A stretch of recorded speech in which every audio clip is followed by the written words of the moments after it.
এবং সন্ত্রাসী কর্মকাণ্ডের বিকল্প সংলাপ নয়, বরং কঠোর হাতে দমন। রাজধানীতে আজ নাগরিক সংলাপে এমন মন্তব্যই করেছেন বিশিষ্টজনরা। লেখক ও ব্লগার অভিজিৎ রায় হত্যার গভীর উদ্বেগ প্রকাশ করেন বক্তারা। তারা দাবি করেন হত্যাকারীদের খুঁজে বের করা এবং তাদের পৃষ্ঠপোষক জামায়াতে ইসলামকে নিষিদ্ধ করার। Institute of conflict law and development studies আয়োজিত সন্ত্রাস ও নাশকতার বিরুদ্ধে নাগরিক সংলাপ শিরোনামের এই অনুষ্ঠানে অংশ নেয়া বিশিষ্টজনদের সবাই লেখক ও ব্লগার অভিজিতের হত্যাকাণ্ড নিয়ে জানালেন গভীর উদ্বেগ। বললেন, জামায়াতে ইসলামের প্রত্যক্ষ ও পরোক্ষ মদদে গড়ে ওঠা সংগঠনগুলোই এই জন্য দায়ী। এটা তো আমি কোনো বিচ্ছিন্ন ঘটনা মনে করি না। এটা জামায়াতে ইসলামের সেই যে টার্গেট, যেটা 1971-এর মুক্তিযুদ্ধের সময় থেকেই তালিকা তৈরি করে মুক্তচিন্তার বুদ্ধিজীবী, প্রগতিশীল বুদ্ধিজীবীদের, পেশাজীবীদের হত্যায় যেটা তারা সেটা করছে। এর সঙ্গে এত যুক্ত হয়েছে সর্বস্তরের মানুষ। হুমায়ুন আজাদকে যারা হত্যা করলো, তারাই অভিজিৎকে হত্যা করলো, তারাই আরেক ব্লগারকে হত্যা করেছিল। দেশজুড়ে যে বোমা সহিংসতা চলছে তাও একই সন্ত্রাসী গোষ্ঠীর কাজ বলেই মনে করেন বিশিষ্ট ব্যক্তিরা। আর যেহেতু বিএনপি তাদের সঙ্গে মিলেমিশে একাকার হয়ে গেছে, তাই তাদেরও দায় এড়ানোর কোনো সুযোগ নেই। আর এ কারণেই সন্ত্রাস দমনে সংলাপ এখন কোনো সমাধান নয়, বল প্রয়োগ করে সন্ত্রাস দমনই একমাত্র সমাধান বলে তাদের মতামত।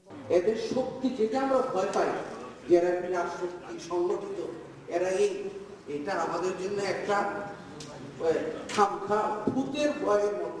ভূতকে ভয় পাই, কিন্তু ভূতের গুণেই নেই। তাই জমাতের শক্তি এটা একটা ভূতের শক্তির মতো, এটাকে ভয় পাওয়ার কিছু নেই।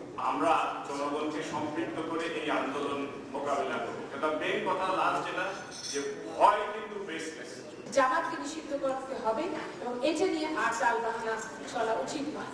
সন্ত্রাস ও নাশকতার বিরুদ্ধে কোনো ধরনের সংলাপ, কোনো ধরনের নাগরিক সংলাপ, কোনো পর্যায়ে সংলাপ করা বিষয়বস্তু যদি হয় সন্ত্রাস বা নাশকতা, তাহলে এর ব্যাপারে একটাই করণীয়, সেটা হলো শক্ত হাতে সেটাকে দমন করা, সেটাকে নির্মূল করা।